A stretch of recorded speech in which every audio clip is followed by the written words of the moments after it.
on a hero and killed him. Like stuff like that. You know, you get 25, you get 4 slights. He can definitely do that, but I don't think that's how Quincy crew are viewing this Luna hero. They just want to really snowball, control the map, and then like try to end the game with some timing.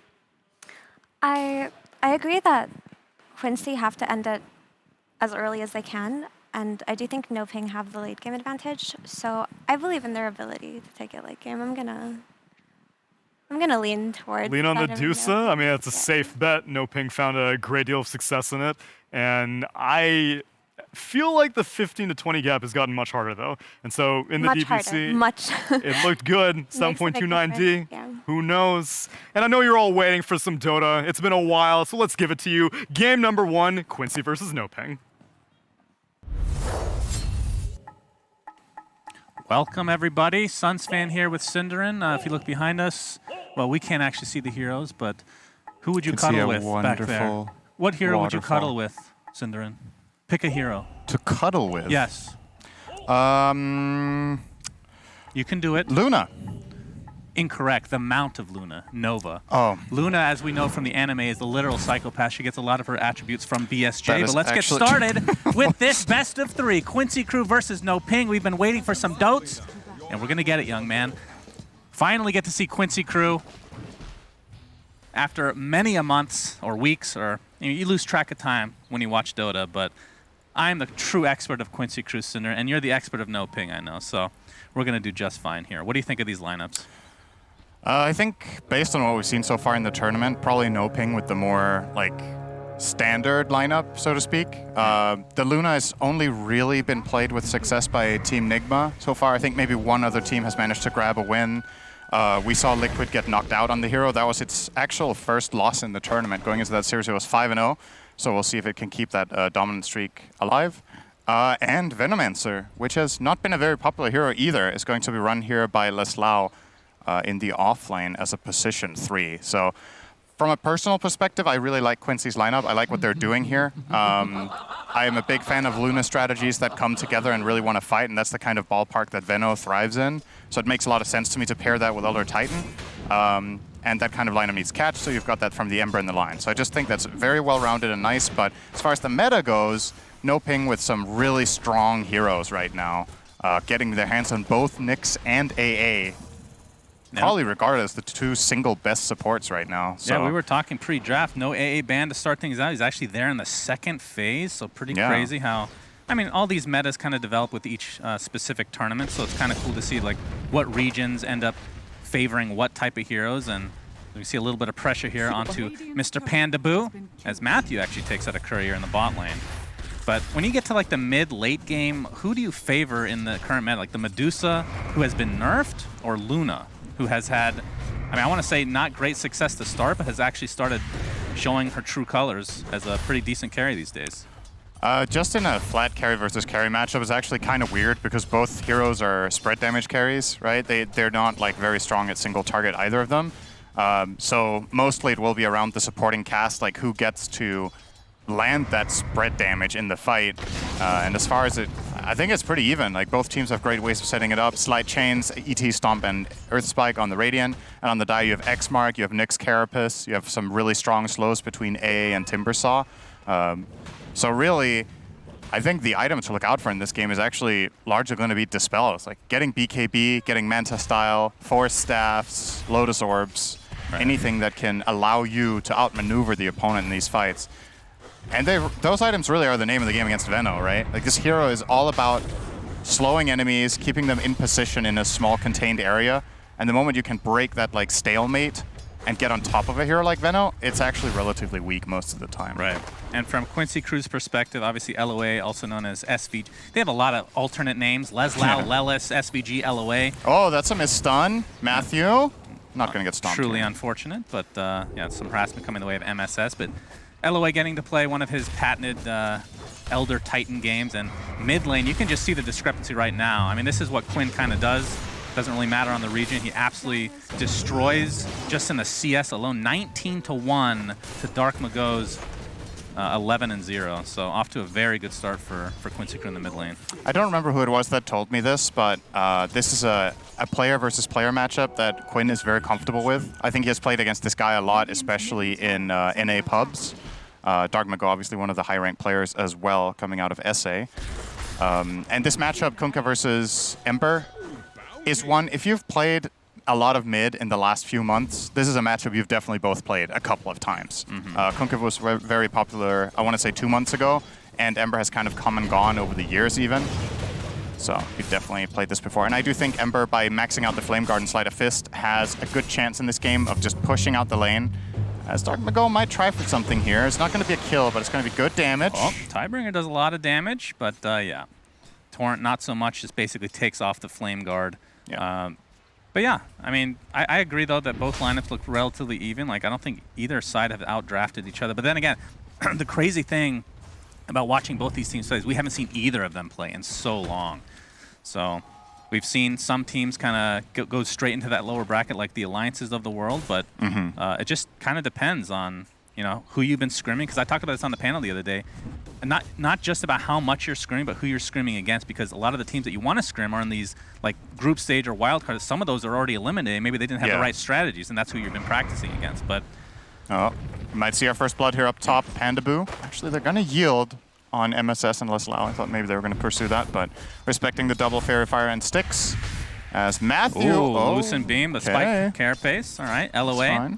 He can really pack a punch with that briefcase. Do you prefer briefcase or stapler? I gotta double check. Okay, so you and Jenkins have a lot in common, it seems. I like stapler for some He stole reason. it from me. Okay. Yeah. Very understandable. But yeah, in the spot lane, Oscar on the Timbersaw, only 10 CS right now. Does that surprise you at all? That's relatively low? That is not good. Yes. That is definitely a rough start for him. Timbersaw, not necessarily the most farm-dependent hero. A lot of the times just getting level 5 or even level 3 is fine. Top lane, MSS and Leslau. Looks like they're going to find the first blood onto Medusa.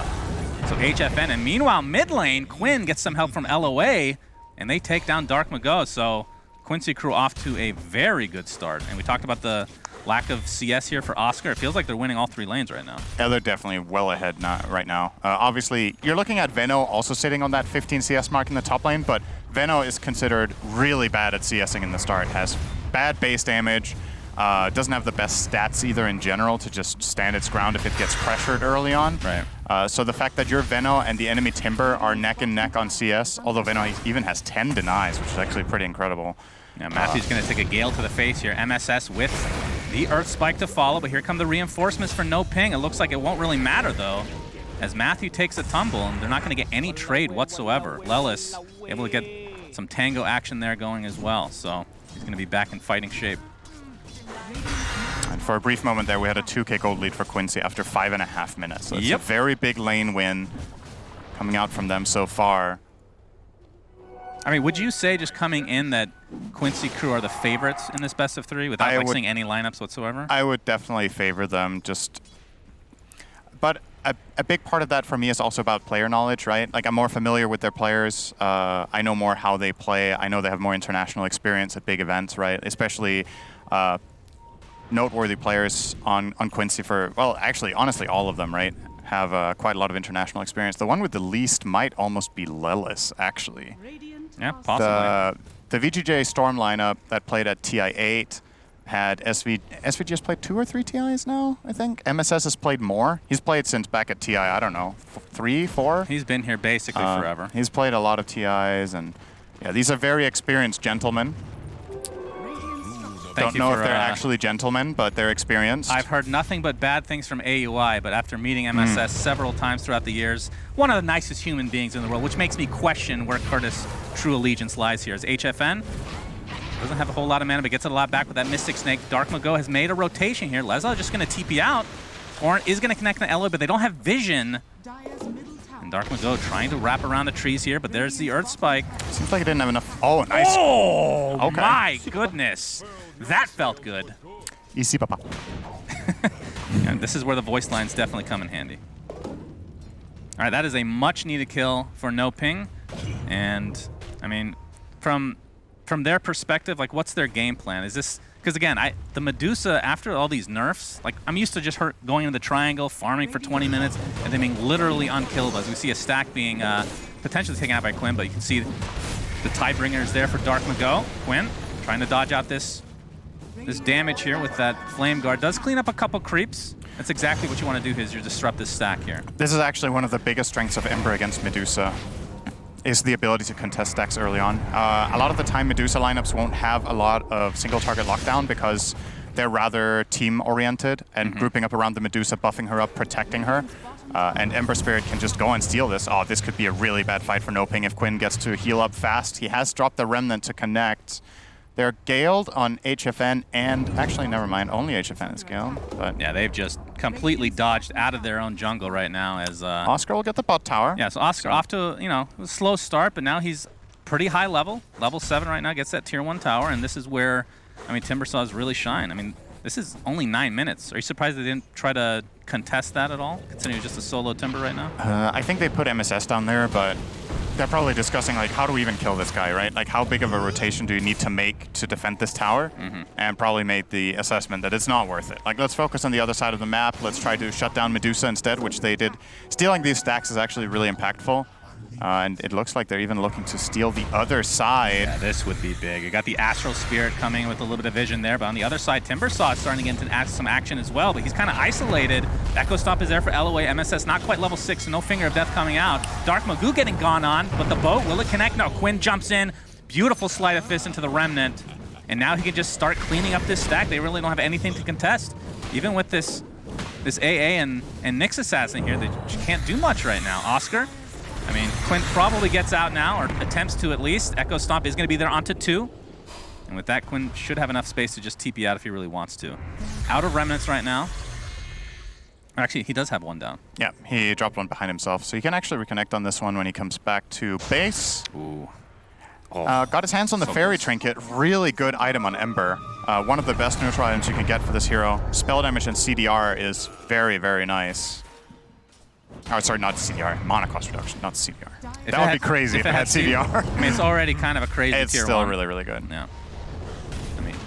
Any Spirit, really, would love to have that. Yeah, it's very, very good. So, yeah, Quinn, look at his net worth, 5K already. Has taken a bunch of stacks. Again, I want to have this conversation about Medusa at some point, but mid lane, pressuring up this Kunkka. He's already at half HP. Bandaboo, not even level 6, so no Ice Blast to come. Echo Stomp is there. Looks like they're going to try to back up. Oh, the Finger of Death actually bursts him down, not even needing that Earth Splitter. Now Oscar, he's relatively low HP. He better be careful. LOA with those right clicks. MSS gets a double kill on top of that. And there's still this Siege available here, although it is dying to the tower. They're going to save it for now. Let's see how much damage they can actually do to this tier 1 before the rest of NoPing come back. Somebody needs to go and kill this Siege Creep, or they're actually going to lose their mid tower at this rate. I think there's going to be an Impale here from Matthew, I would assume. They have Glyph. I guess they're fine. Yeah, they're good. Quincy don't have enough resources to stay, so never mind that. It's going to be fine. So yeah, let's go back to this Medusa, because her stacks have been taken, but again, when she was quote-unquote broken, she would go for Aghanim Scepter second item, at least in the NA region or America's region. But now that has kind of been nerfed, I haven't seen that item come at all, so it's basically just stats for the most part. Is it kind of still the same play style? Just sit in the triangle for a while until you get, 1, 2 items, then you can start fighting? I don't know if there is any other way to play this hero. I think you have to take advantage of Split Shot and farm up 1 or 2 big items before you really do anything. You haven't seen the Dagon Medusa Syndrome? I have not. Gonna find the Nyx Assassin, still only level 5, and again, look at all this pressure they're putting on the Medusa. HFN, level 9 right now, but his farm, it's not that bad, but obviously with all these stacks taken, he's gonna be pretty sad. It's concerning for Medusa lineups when they can't protect their stacks, right? It's the one way that teams are playing this hero right now is you stack both sides, Medusa goes to farm them, and then you protect her. But especially this Ember has just been a huge thorn in their side, because Quinn can, when he has level 4 Flame Guard, level 3 Flame Guard running, they kind of can't kill him. Yeah. So he's actually just running into 3 heroes and stealing their stacks.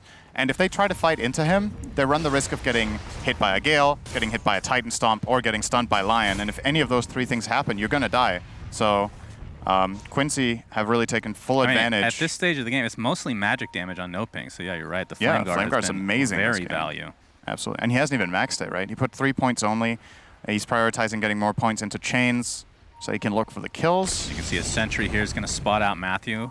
Or Spike does miss from MSS. Yeah, Matthew finally hits level 6. We'll see if they can set something up Right, here. they're There's the committing X into the Torrent and the boat with the AA Blast to come. This is just a position 5 Elder Titan.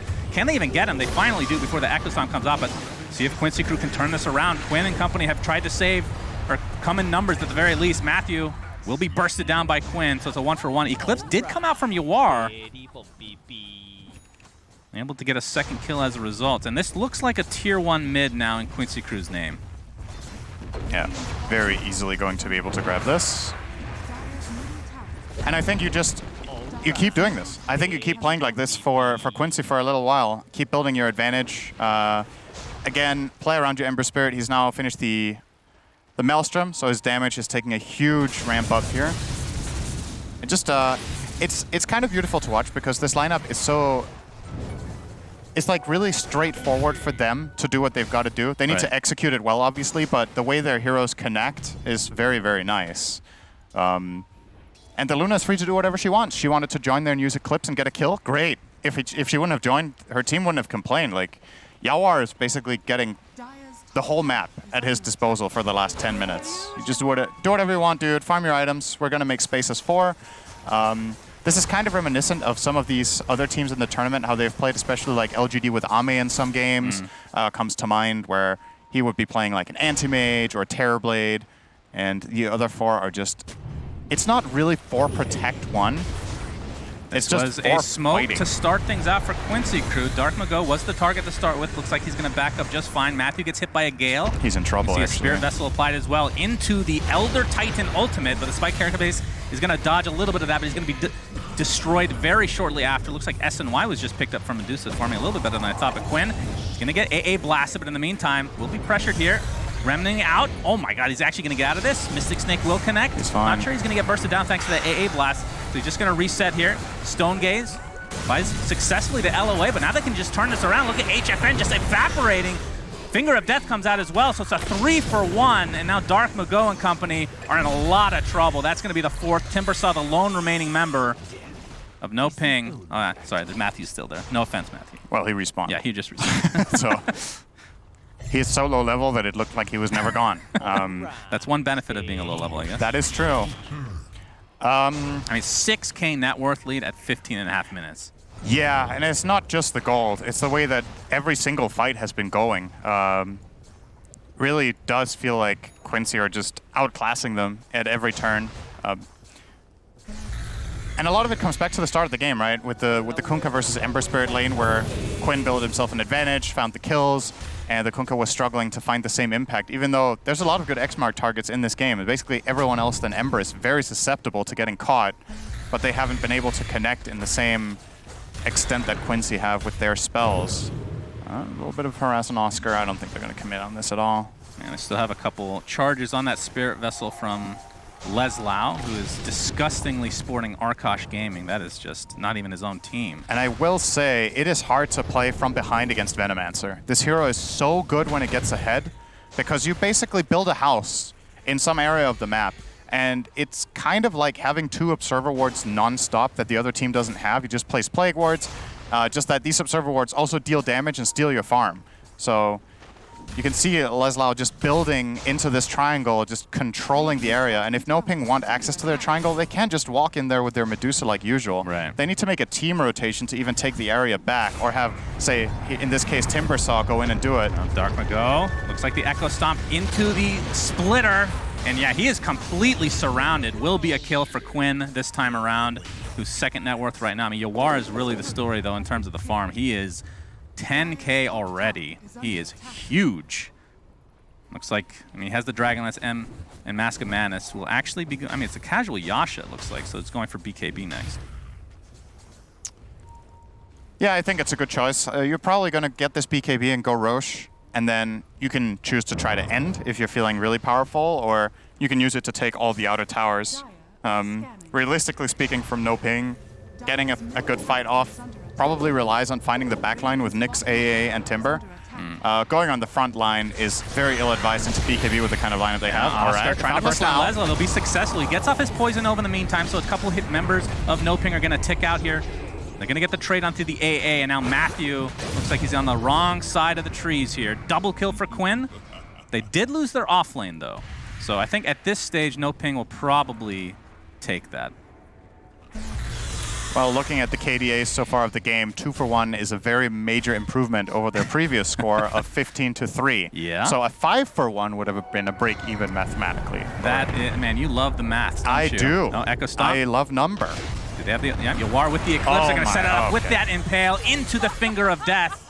And yeah, they have the damage to burst down pretty much every hero in this game right now. I mean, Oscar does have the pipe, and he actually popped it there. Just not enough. 7K net worth lead. Quincy Crew is sporting that. You are trying to take over the enemy jungle now. Immediately onto the next move. They just keep playing very aggressive and cornering the map. You can see NoPing. For the last 5 minutes, they've kind of been cornered. Oh, yeah. Quincy just keep taking. Matthew, he's going to be spotted out with that sentry. And he's just destroyed before he can cast a literal any spell. So Quincy Crew in firm control of this game. And I assume once these BKBs come online, that's when we'll see either a couple pickoffs into Roche or just straight up team fighting. Yeah, there's no space on the map for NoPing. I think in this game state, you have to try a team fight. You need to smoke as 4 or 5 heroes to open up an area of the map. Realistically speaking, if you go into the enemy side of the map, into their jungle, the only tower you've taken is the bottom tier 1. You haven't opened up the mid, so even swapping sides, so to speak, will be difficult to do. So you're probably going to have to look for this engagement. And here's the Roche. The BKB for Luna is arriving. It's coming out very quickly on the courier. I mean, NoPing does have a good contest lineup for Roche. They do. But the problem is they're just so they're not there. Horribly out-farmed and out-leveled right now. Yeah. Yeah, I mean, AA Blast with the boat, and of course, Stone Gaze coming in. They're too late. They're on their way. They're smoked up right now, but yeah, Roshan is officially dead for Quincy Crew. And by that, I mean now officially dead as Yawar picks up the Aegis. Looks like they want to fight here. He doesn't have Eclipse right now. Pops that newly picked up BKB, and Matthew's just going to get bursted down by that right click. So an instant kill for Quincy Crew as HFN finally gets the Stone Gaze off, but his AA falls very shortly after, and now they can just try to burst him down with that Spirit Vessel applied and the Mana Drain coming in. The boat trying to counteract all this damage, but again, Quincy Crew's damage is just crazy. Triple kill for Yawar. Doesn't get the Ultra, but this is going to be a full team wipe with the buybacks coming in as well, and NoPing. Yeah, Ultra kill onto Yawar. No, I don't know. LOA does a lot of damage, but that is the official Rampage for Yawar, and this game is over. GGs are called. Absolutely destroyed. An absolute shellacking is what we call it in the Americas region, Cinderin. Yeah, actually, it's just NA, we call it that. I think I know why they're called NoPing Esports. They are NoPing the hell out of that game, that's for sure. Yeah, that's one way to look at it. But yeah, this was domination from the start, it feels like. Quincy, I mean, do you, again, now that it's one of those hindsight's 2020 type things, do you think draft had anything to do with this, or is this just an outskilled game one? After seeing the game play out, I think draft plays a part in terms of how strong their lanes are. But I will say both in the mid lane and the bottom lane, you saw the Timber with the 10 CS. Against Lunas, I think 35 in the mid